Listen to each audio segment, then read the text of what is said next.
You're watching Up with Creme. Welcome back. 1 year ago, a fire destroyed a strip of businesses in downtown Coeur d'Alene, and you can see the video there. We tracked that as breaking news right here on Up with Creme. It sparked overnight near 4th Street and Lakeside Avenue, and firefighters worked for hours to put out the flames. And the damage, though, was extensive. It destroyed 6 businesses, and the investigation was delayed for weeks as investigators worked with multiple insurance agencies. Well, this morning, Coeur d'Alene Fire Investigator Craig Etherton is joining us live on Zoom to talk about the outcome of that investigation now 1 year later. So thank you, Craig, for getting up early and speaking with us this morning. We appreciate it. Sure thing, no problem. Well, first, tell us about what you remember from that day. Yeah, so it was pretty early morning fire. Our crews had worked throughout the night on a large commercial fire downtown in our core area of Coeur d'Alene, kind of our more historic part and our busiest parts of the city. And so we were called out to investigate that fire, and for quite a while before we could get in to do any investigation. Obviously, it was the suppression efforts as the roof was falling in and collapsing and failing. It was creating void spaces, which were making it hard for us to get the water into the right place to get the fire out completely. So the suppression took a little bit.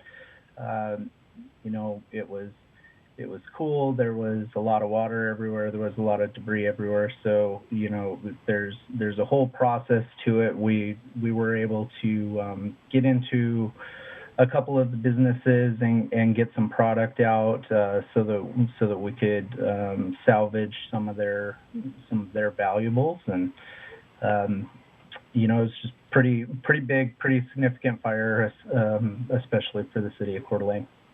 Absolutely, of course, right there in the heart of downtown. So now that we are about a year later now from that fire, I know you had to do some red tape with insurance fire investigators. What caused that fire? What have you learned?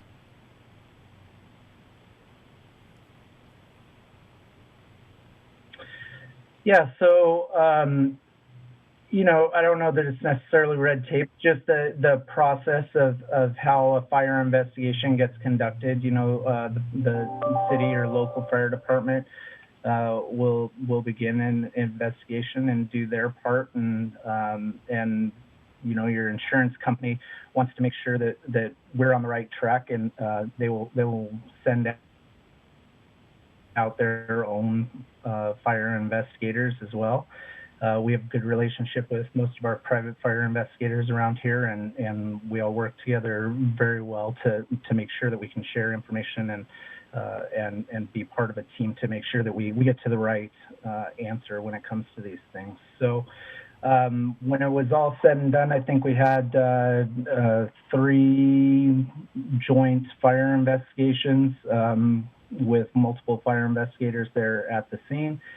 And at one of those joint fire investigations,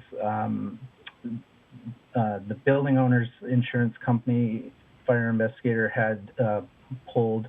We were looking at a rooftop HVAC unit. Just once we got to where the area of origin was, that was pretty much one of our only items there that was potential for us to have caused this fire. And after the laboratory examination, it was determined that there was a fault somewhere within that HVAC unit, and I don't recall exactly where that fault was, but it was determined to be an accidental fire. Well, Craig, we're running out of time here. We do want to thank you for your time, though, and giving us a better perspective as what our crews are facing out there. Of course, that was a big hit for the business community, but also a large effort, a great effort by our firefighters working to contain it to that building, and so making it that it didn't spread. So thank you, Craig, for getting up with us and talking us through that, and we wish you the best this morning. Thanks for being with us.